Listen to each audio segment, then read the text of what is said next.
Vamos a hablar ahora sobre las infecciones bacterianas del sistema nervioso. Comprender que en las infecciones del sistema nervioso producidas por bacterias hay un gran componente, el cual es que se comparten muchos agentes que ya hemos visto. El Streptococcus pneumoniae, el Staphylococcus aureus, el Haemophilus influenzae, que son diferentes tipos de organismos, pues de bacterias que ya vimos que, por ejemplo, pueden producir infecciones a nivel de piel y tejidos blandos, a nivel de tracto respiratorio, a nivel de gastrointestinal. Entonces es normal que se repitan estos nombres. Igualmente vamos a ir repasando cada uno de los factores de virulencia para pues retraer ese conocimiento. Tenemos acá pues diferentes tipos, como por ejemplo lo que sería Neisseria meningitidis, Streptococcus pneumoniae. Acá tenemos Listeria monocytogenes y demás, ¿va? Entonces acá tenemos un cuadro de nuevo que ya estamos acostumbrados de lo que son los gram positivos, que se dividen en bacilos, en cocos y en los filamentosos, siendo los cocos pues que se dividen en si son catalasa positivo o negativo, o los bacilos si son aerobios o anaerobios. Entonces, si vamos a los aerobios, tenemos lo que serían Listeria.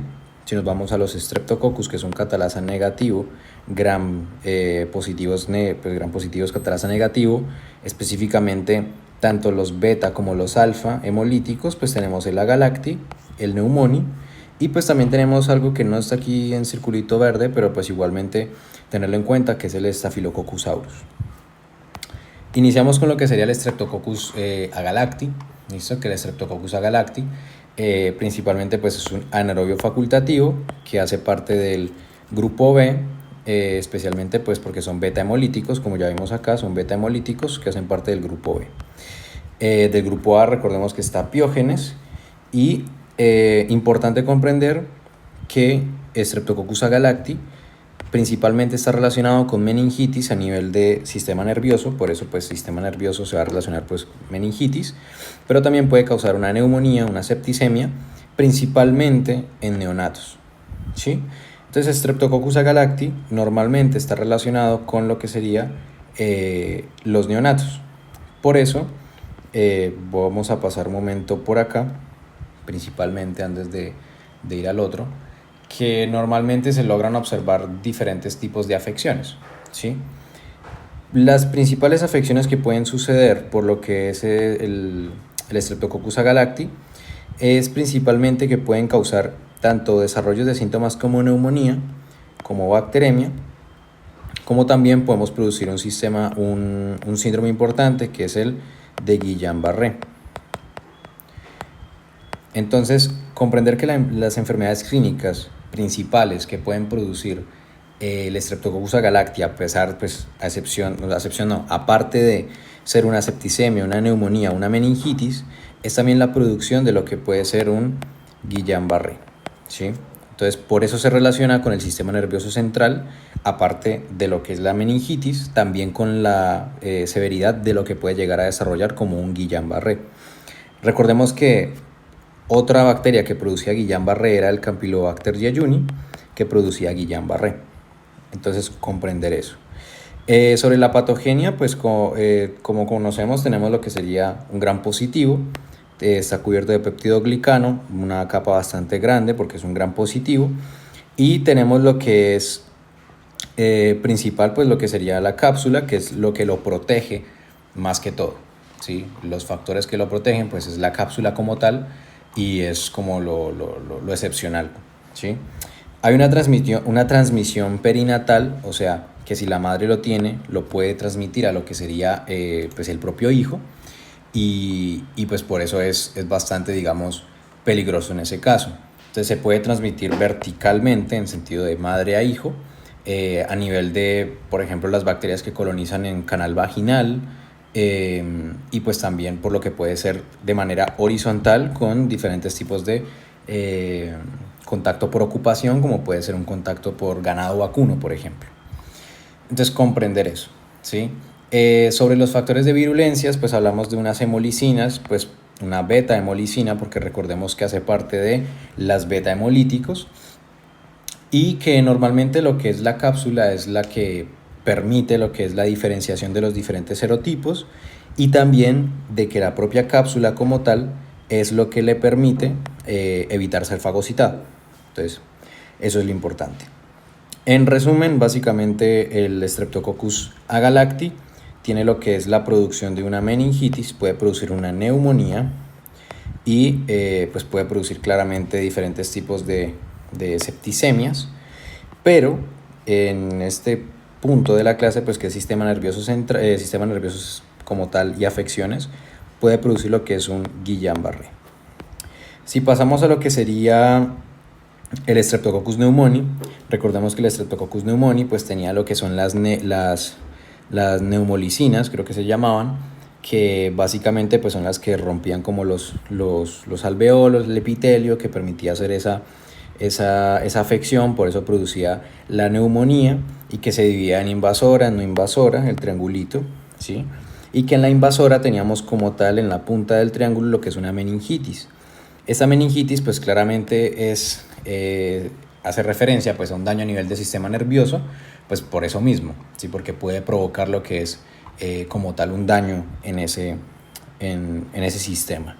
Entonces, Streptococcus pneumoniae, sencillo, recordemos que es un alfa hemolítico, a diferencia del Streptococcus agalacti, que es un beta hemolítico del grupo B.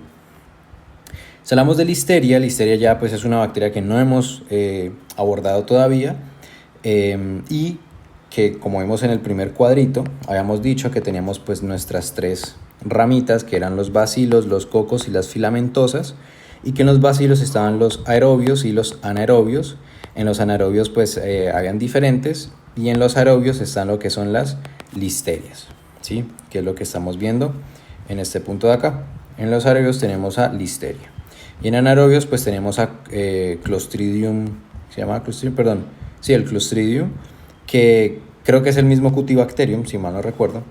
Pero bueno, comprender sobre la listeria, específicamente lo que sería el monocitogenes, que es el que afecta principalmente al humano, es un coco gram positivo, es muy pequeño, son móviles dependiendo de la temperatura, ¿sí?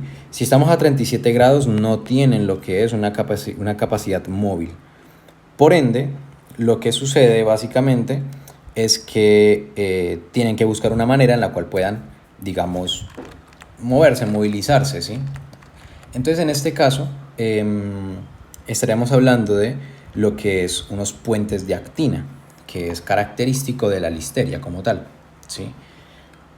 Tenemos acá lo que sería la patogenia, que ahorita la vamos a ver, pero comprender que son intracelulares y que estos que son intracelulares básicamente les confiere el hecho de que si están dentro de una célula y necesitan afectar otra célula, deben movilizarse de una manera. Entonces, para movilizarse de una u otra manera, utilizan lo que es algo llamado como la ACT-A, que hace referencia a la actina A. ¿Listo? Entonces, básicamente, esta actina A o ACT-A es lo que permite movilizar entre célula y célula mediante la membrana celular por la polimerización de lo que es la actina, ¿sí? la dimerización de lo que sería la actina. Entonces, por eso nosotros estamos observando los famosos cohetes. Estos son los puentes de actina, y pues esto de acá sería la propia bacteria como tal, listeria, ¿sí? Entonces sabemos que es un gram positivo, que es muy pequeño, que es intracelular y que principalmente pues está relacionado con los factores de virulencia conocidos como la ACT-A, que forman los puentes de actina principalmente. También tenemos lo que se conoce como lo que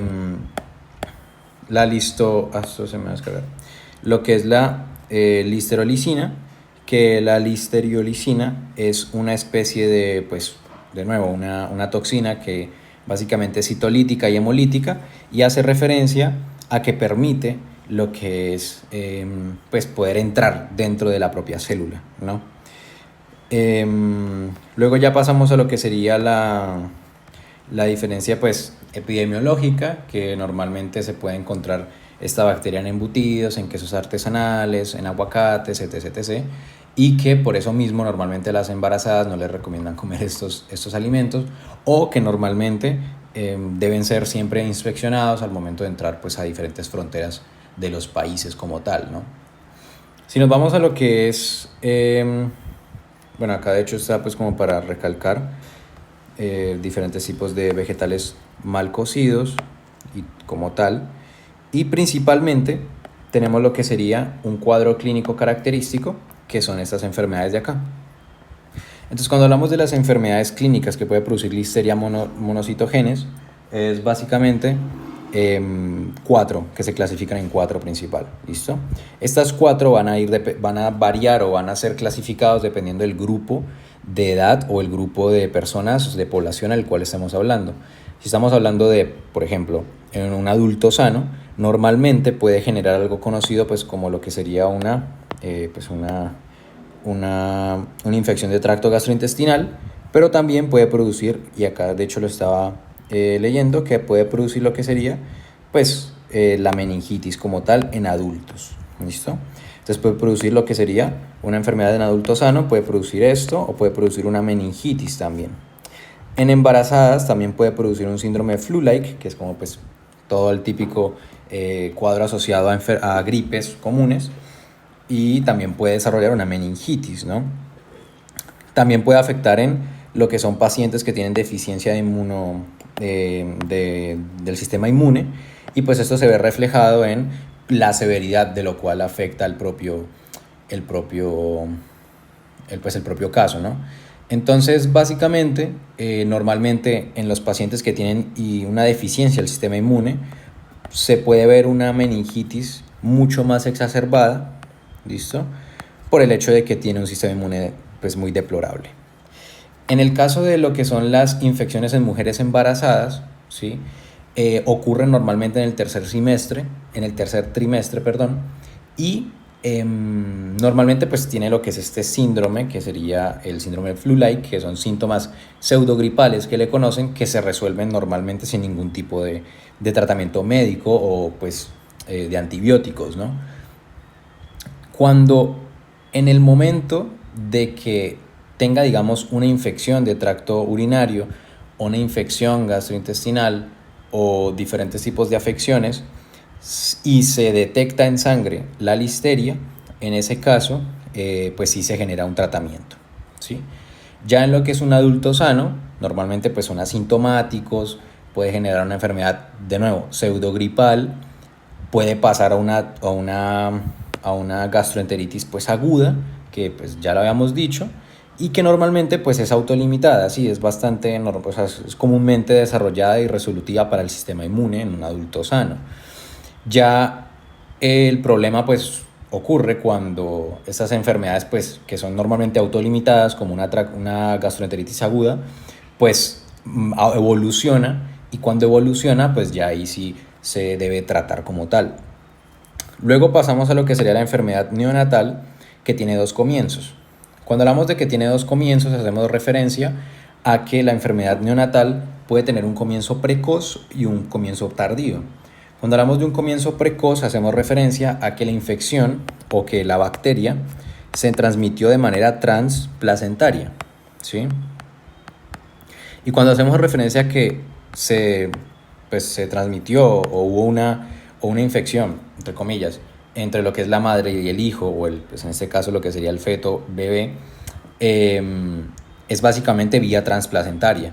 Este comienzo que es vía transplacentaria, ¿sí? O sea, lo adquiere en el útero por la propia placenta, le confiere el concepto y la definición de un comienzo precoz. Cuando hablamos de un comienzo tardío, hacemos referencia a cuando el niño nace y momentos en el que está naciendo o momentos después en los que nace, adquiere lo que es la propia bacteria y pues desarrolla una enfermedad como tal neonatal, ¿sí? ¿Qué sucede?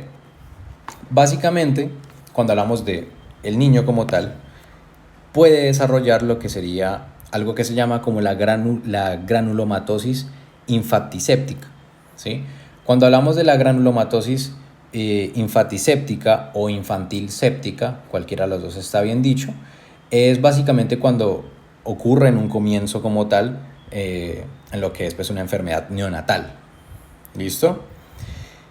Principalmente los afectados en esta enfermedad neonatal, en lo que sería la granulomatosis infantil séptica, es normalmente cuando estamos hablando más comúnmente en un comienzo precoz. También puede verse en un comienzo tardío, sí, pero principalmente es más prevalente en lo que es un comienzo precoz como tal. ¿Cuáles son las características de lo que es la granulomatosis infantil séptica? Pues principalmente los síntomas que ocurren son principalmente lo que es unos abscesos, disfunciones en los que son, o problemas en lo que son a nivel sistémico, como puede ser disfunción pulmones, disfunción de glándulas suprarrenales, un daño pues sistémico multiorgánico, que pues le confiere todo el hecho de que es algo bastante grave, ¿no? También se pueden observar abscesos y granulomas en múltiples órganos y normalmente, lastimosamente, pues el paciente que recién nace, pues en su mayoría muere como tal si no recibe un tratamiento pronto y bastante fuerte. Entonces por eso se llama la granulomatosis infantil séptica, porque pues es producida por una bacteria a los niños y genera granulomas y abscesos a nivel de diferentes órganos como tal, ¿sí? Acá tenemos lo que pues son los abscesos, la disfunción como tal y lo que sería daño multiorgánico. Cuando hablamos de diagnóstico, el diagnóstico pues puede tener dos tipos como tal de enfoques. ¿Por qué? Porque cuando hablamos de un enfoque que puede tener como tal la listeria, especialmente pues en este caso, se debía hacer por un tamizaje neonatal, como lo que sería pues el síndrome de Guillain-Barré, pero pues también se pueden hacer toma de líquido cefalorraquídeo de sangre y pues se puede hacer un cultivo en lo que es normalmente, ¿sí? Ya hablaremos pues de lo que es la prevención y el tratamiento, que pues recordar que tiene una resistencia natural a las cefalosporinas, o sea que son normalmente resistentes a este tipo de bacterias, de medicamentos. Luego ya pasaríamos a los que son las gram negativas, como el Haemophilus influenzae y lo que es la Neisseria meningitidis. ¿Listo? Recordar que la Neisseria meningitidis es un diplococo y que pues Neisseria hay múltiples tipos de Neisserias, como puede ser la Neisseria gonorrhoeae o lo que será la Neisseria meningitidis. Iniciamos con lo que sería principalmente el Haemophilus influenzae, que ya lo habíamos visto en infecciones del tracto respiratorio, específicamente la primera, y en la cual observamos lo que son los factores de virulencia conocidos como el PRP, que es el polirribosol, el polirribitol fosfato o polirribosa ribitol fosfato, que le llamaban también, principalmente, que era como el factor de virulencia que permitía lo que es la evasión de la fagocitosis mediado por diferentes tipos de células del sistema inmune. Tenemos los lipoligosacáridos, que también pues, son los que se encuentran en lo que sería la propia, entre comillas, cápsula. Tenemos lo que pues, son piliciadecinas, que permiten lo que es la introducción como tal a las células epiteliales.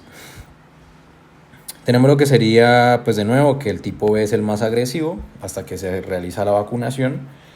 Y recordar que el Haemophilus influenzae pues, es un microorganismo pues, que es básicamente un patógeno intracelular, ¿sí? Continuamos, Luis, ahora con lo que sería la meningitis. Claramente pues recordar que la Haemophilus influenzae pues puede producir una meningitis, ¿sí? Que ya lo habíamos visto, o que pues puede producir lo que es una infección respiratoria que puede desencadenar en una neumonía como tal, ¿no?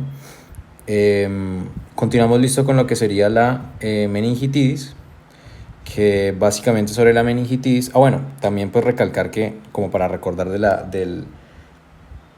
lo que es el tema de respiratorio, que el Haemophilus influenzae es el que puede producir diferentes afecciones como por ejemplo una epiglotitis como tal, una meningitis o una neumonía, ¿no? Entonces recordar eso.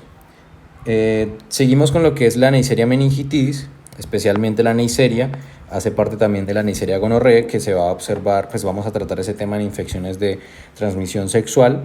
Normalmente la mayoría de Neisseria meningitidis tienen un 20% de producción de lo que sería una meningitis como tal. Importante comprender los factores que tiene para infectar, que es las proteínas POR, que hace referencia a poros. Existe lo que es las proteínas por A y las proteínas por B, que básicamente son poros que se encuentran, imagínense que ustedes tienen la bacteria acá, y pues son proteínas que se encuentran como poros, por eso el nombre de poro, que permite lo que es la entrada o la salida de nutrientes y o de desechos.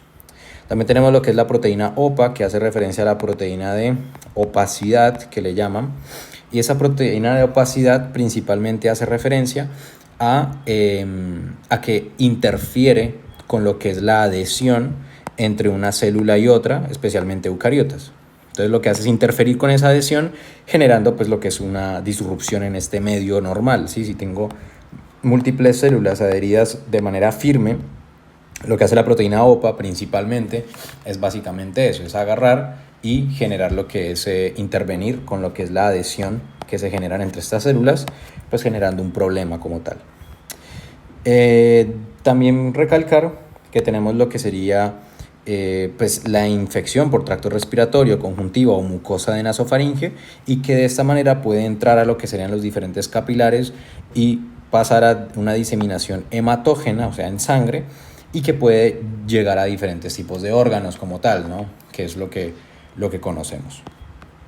Cuando hablamos de la patogenia, más que todas las enfermedades, podemos tener dos principalmente que son característicos, especialmente del sistema nervioso.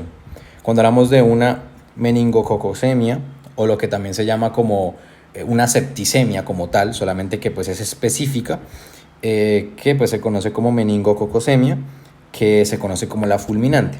¿Listo? Cuando hablamos de una meningococosemia fulminante, hacemos referencia a que pues tenemos una fiebre elevada, tenemos básicamente, pues es muy grave, ¿sí?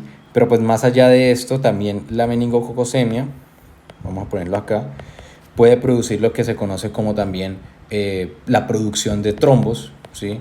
En lo que serían vasos pequeños, que es bastante afectado. Y esto me puede derivar a mí a una disfunción a nivel multiorgánico, ¿sí? Entonces me produce una disfunción multiorgánica en todos los múltiples órganos posibles debido a la afectación en los que son los trombos en los vasos pequeños, ¿sí? También se observa lo que son diferentes cosas conocidas como unas petequias, ¿sí? En lo que sería el tronco.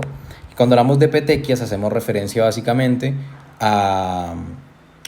imagínense ustedes como una lesión tipo foliculitis, sí, que ya estamos acostumbrados, que son como diferentes lesiones que aparecen y que esas lesiones pueden unirse para formar lo que es una herida mucho más hemorrágica y mucho más pues escandalosa en ese sentido, ¿sí? Para formar lesiones hemorrágicas. También básicamente pues lo que es todo este tema del daño de los trombos a nivel de los vasos pequeños, pues pueden producir también lo que se conoce como un shock como tal. Eso por una parte. Normalmente las personas que tienen esta meningococosemia que no son tratados, pues la mayoría mueren, pero cuando se trata, normalmente hay una gran tasa de supervivencia como tal, ¿sí? Es totalmente exitoso, por no decir 100% exitoso, el tratamiento antibiótico hacia la meningococosemia como tal. Cuando hablamos de meningitis estamos haciendo referencia pues a la típica meningitis, que es básicamente una enfermedad que inicia pues muy brusca en lo que son pues las meninges, que puede traer lo que es una cefalia, lo que puede traer signos meningios como el de Brudzinski y demás, y fiebre, ¿sí? Entonces comprender eso. Acá tenemos de nuevo cómo inicia lo que sería, tenemos básicamente pues la transmisión, la adquisición, que puede llegar a las meninges, etc, etc.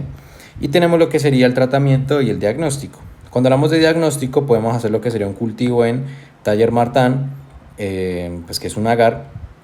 También podemos hacer una aglutinación en látex específicamente para esas moléculas que están generando el propio Neisseria meningitidis, o la microscopía, que en su mayoría pues es muy muy bueno, ¿sí? O sea, la tinción de Gram principalmente sirve y principalmente permite lo que es el diagnóstico, bueno, el reconocimiento y así guiar el diagnóstico para lo que sería una meningitis causada por una Neisseria meningitidis. Normalmente las muestras se toman de lo que sería el líquido cefalorraquídeo o de vía hematógena, o sea, pues de sangre, y pues se van a observar claramente lo que serían lo que se observarían lo que serían los de acá, que serían gram negativos, especialmente un poco pequeños, pero pues se observan, ¿sí? Los gram negativos. Recordar que son aeróbicos, por ende pues esto quiere decir de que requieren de oxígeno como tal, diferente a otros tipos de bacterias como pueden ser, por ejemplo, el tétani, ¿sí? Que pues produce el tétanos. Tenemos lo que serían oxidasa positivos también por la presencia de lo que es oxígeno. Y pues eso, cuando hablamos de una microscopía por tinción gram, vamos a observar que es un gram negativo, especialmente pues un diplococo como tal. En tratamiento pues tenemos beta-lactámicos para atacar lo que es la pared celular y poco más. Luego ya pasaríamos a lo que sería, bueno, tenemos lo que es la vacuna del meningococo. Recordar que tenemos diferentes tipos de vacunas, como es la bivalente para la B y C, serogrupos B y C, y pues otras más como tal, ¿no? Tenemos lo que sería la meningitis, especialmente lo que es los síntomas, pues que son típicos: fiebre, rigidez nucal, fotofobia, dolor supremamente bastante intenso en la cabeza. Y en el examen físico tenemos lo que es el signo de Kernig y el de Brudzinski positivo, que es básicamente al momento en el cual se le moviliza la rodilla y se le moviliza lo que sería parte de la nuca, que adquiere esa posición o ese reflejo de querer acurrucarse o de querer como ponerse un poquito más compacto, ¿sí? En lo que sería la erupción cutánea, básicamente tenemos lo que sería la erupción petequial, que es lo que ya hemos dicho, que ocurre lo que son diferentes petequias a nivel del tórax y luego se expanden a nivel de las extremidades y que pueden unirse para formar lo que es una lesión mucho más grande, hemorrágica, que puede causar pues todo el tema de infecciones secundarias a otras bacterias, claramente. Para el análisis y lo que sería el diagnóstico como tal, pues por líquido cefalorraquídeo mediante punción lumbar se puede diagnosticar por lo que es un gram, ¿sí? Un examen de tinción de gram casual, y se observarían pues de nuevo los diplococos gram negativos en esa forma de dos coquitos unidos como tal. También tenemos lo que sería pues en general el conteo o el análisis del líquido cefalorraquídeo, que cuando estamos bajo una infección bacteriana normalmente la cantidad de proteínas van a estar aumentadas, ¿sí? Van a estar aumentadas. También las células van a estar, el conteo celular también va a estar aumentado, y pues el color va a ser un poco más opaco por el hecho de que tenemos mucho más mucho más cuerpos celulares dentro del propio líquido. Cuando hablamos de la glucosa va a estar disminuida por el mismo hecho de que las bacterias utilizan la glucosa como motor, ¿sí? Como energía. Por ende, el conteo que normalmente se tiene de glucosa, los rangos que son inclusive diferentes a la circulación sistémica normal, van a ser pues mucho más bajos. Luego sobre pues las proteínas, ya dijimos que las proteínas son igualmente causadas por los cuerpos celulares, sean por bacterias o por los linfocitos y demás células del sistema inmune, que básicamente pues van a estar tirando y secretando todo este tipo de proteínas que permiten lo que es como el ataque y o defensa del propio pues como tal infección, ¿sí? Luego ya pasaríamos a lo que serían el Clostridium tetani, ¿sí? Y también lo que sería el Clostridium botulinum. Cuando hablamos del Clostridium tetani, pues es el que produce básicamente el tétanos, que conocemos que cuando pues uno se chuza con un clavo, está oxidado y pues bueno, puede producir ese tipo de cosas. El Clostridium tetani básicamente tiene la característica de que tiene múltiples o tiene una manera en la cual ataca, o en la cual pues tiene una patogenia y una manera de entrar en el cuerpo muy característico y que está muy bien estudiado, que principalmente el Clostridium tetani lo que hace es, y esto pues es muy importante, es que genera una parálisis, que es una parálisis espástica que le llaman, ¿sí? Cuando hablamos de una parálisis espástica, es una parálisis rígida, una parálisis que es una contracción constante. Y esto es básicamente, si yo contraigo un músculo mucho tiempo, es porque, uno, lo estoy haciendo aposta, o dos, porque no puedo inhibir esa contracción. En el caso del Clostridium tetani, pues claramente no lo está haciendo aposta, sino que hay una falla en la inhibición. Entonces, cuando no tenemos inhibidores como tal, no tenemos liberación, especialmente de lo que sería glicina, pues no se va a observar lo que es, o no se va a poder relajar un músculo como tal. Por ende, lo que ocurre es que se inhibe la liberación del inhibidor. Es decir, el Clostridium tetani inhibe el mecanismo de liberación de lo que sería el GABA y la glicina, principalmente la glicina en el caso de lo que es, pues es el que se encarga de la médula espinal y la inhibición a nivel de contracción periférica, pues de los sistemas nerviosos periféricos. Tenemos básicamente lo que sería la DTaP, que ya la habíamos visto, que era difteria, tétanos y pertusis, que ya lo habíamos visto en lo que serían las bacterias de respiratorio, si mal no recuerdo. Y también, pues nada, contaminación por heridas o por diferentes elementos como tal, ¿no? Esto pues es la famosa imagen que describe lo que es el comportamiento de un paciente que la mayoría de ocasiones está a punto de morir, porque pues se le conoce como el opistótonos, y pues es por la contracción totalmente rígida que genera lo que es el tétano, ¿no? Acá tenemos lo que sería el mecanismo de la toxina tetánica, y recordar que lo que es la toxina tetánica, pues también hay algo específico que se llama la tetanoespasmina, ¿sí? La tetanoespasmina es la encargada de lo que sería inhibir todo lo que tiene que ver con la liberación de las vesículas inhibitorias del sistema nervioso, tanto central como periférico. ¿Por qué? Nosotros tenemos, no sé si recuerdan en neuro, tenemos lo que sería la membrana, y que, bueno, dibujamos de una sola, y que la membrana tenía un complejo, y acá tenemos las vesículas, con lo que sería pues glicina o GABA, como quieran.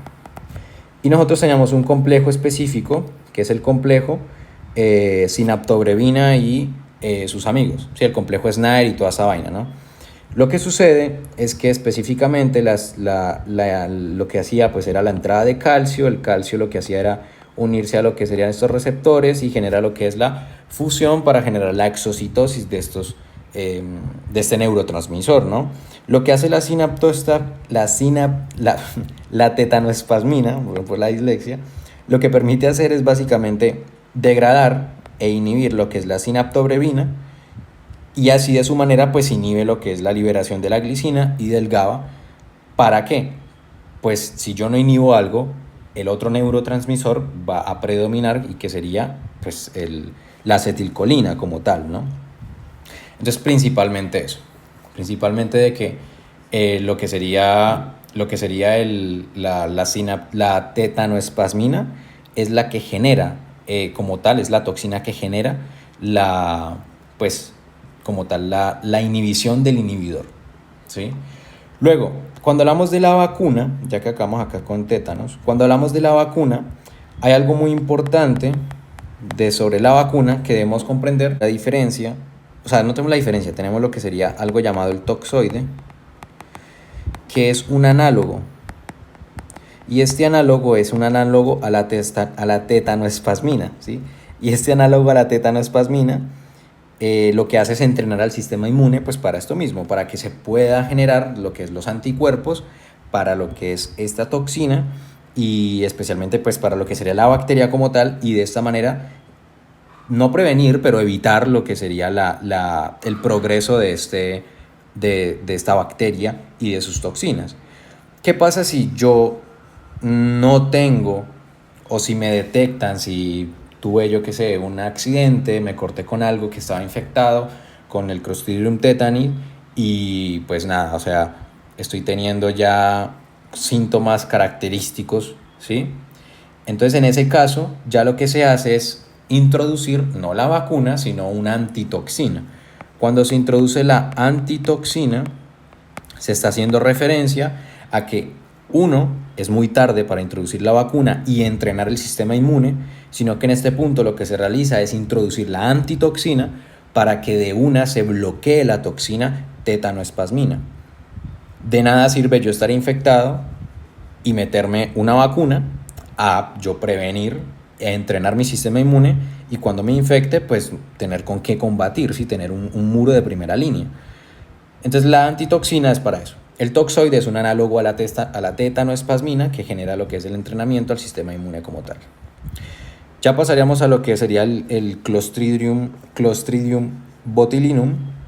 Y este botulinum básicamente pues, se conoce como el Botox, creo que le llaman. Y, y pues eso, ¿sí?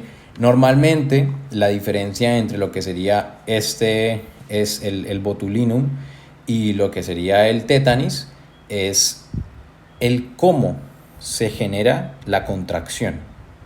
¿Listo? Entonces, el cómo se genera la contracción es muy diferente. ¿Por qué? Porque en tétano teníamos lo que es una contracción sostenida o una contracción espástica que le llaman. En este vamos a tener una contracción flácida, una contracción totalmente que es flácida, ¿sí? Entonces cuando hablamos de una contracción flácida, lo que está sucediendo es básicamente que no se puede liberar la acetilcolina, ¿sí? Entonces, como no se libera la acetilcolina, no hay una contracción, por ende mi músculo está inhibido, y si está inhibido está flácido como tal. Por ende, normalmente pues esto ya se utiliza de manera estética, ya inclusive pues acá se dice que es un tratamiento cosmético, pues para las arrugas y todo esto, ¿no? Hay algo llamado las 4Ds, ¿sí? Que son hacen referencia a los síntomas que puede presentar un paciente o una paciente que pues tiene lo que es el Clostridium botulinum y pues está sufriendo de esto, ¿no? Que básicamente es la disfagia como tal, la disartria, o sea que no puede hablar bien, la disfagia, que no puede tragar bien, uno hablar, otro tragar, y lo que sería la disnea como tal, ¿sí? Entonces disfagia, disartria, disnea y lo que sería la diplopía, escribí disfagia 2 veces, diplopía, ¿sí? Diplopía, ¿por qué? Porque no tengo una contracción una contracción mínima en mis músculos a nivel ocular. Puedo tener una disartria, pues porque no puedo generar lo que es la articulación de la boca, porque no puedo hablar ni siquiera bien. Puedo tener una disfagia por los músculos de la garganta y pues disnea por el resto del cuerpo como tal en los músculos de la respiración. Entonces básicamente esos serían las bacterias relacionadas con el sistema nervioso. Abordamos lo que sería Streptococcus pneumoniae, Streptococcus agalacti, lo que sería Listeria monocitogenes, creo que se le llama, la verdad no recuerdo muy bien, que es el Listeria, ¿sí? El Listeria monocitogenes, ¿sí? Y también pues abordamos lo que sería la Neisseria meningitidis y por último abordamos lo que es el Clostridium tetanis y botulinum. Recalcar si es gram positivo, si es gram negativo, en el caso por ejemplo de lo que sería la Neisseria, ya hablamos de que es un gram negativo, viéndolo en lo que es esto de acá, tenemos lo que sería gram negativo, al igual que el Haemophilus influenzae, que ambos pueden provocar lo que es una meningitis, pero pues la Neisseria provoca lo que se conoce como una meningococcemia, que es la que las vimos acá, una meningococcemia. Y pues en el Streptococcus también se puede provocar lo que es una meningitis, pues específicamente el pneumoniae, y también en el agalacti, pues principalmente está relacionado con todo el tema de infecciones a nivel de la madre hacia el hijo, y pues esto que puede producir el Guillain-Barré. Y por último, pues la listeria, que tiene esos puentes de actina producido por la ACT-A, que es la principal factor de virulencia que genera ese cohete de actina que le llaman, y pues eso, que puede producir múltiples afecciones dependiendo de si estamos hablando de lo que es una enfermedad que se conoce como la enfermedad granulomatosa infantil séptica, creo que les habíamos dicho, y pues que tiene un comienzo tardío o un comienzo precoz como tal.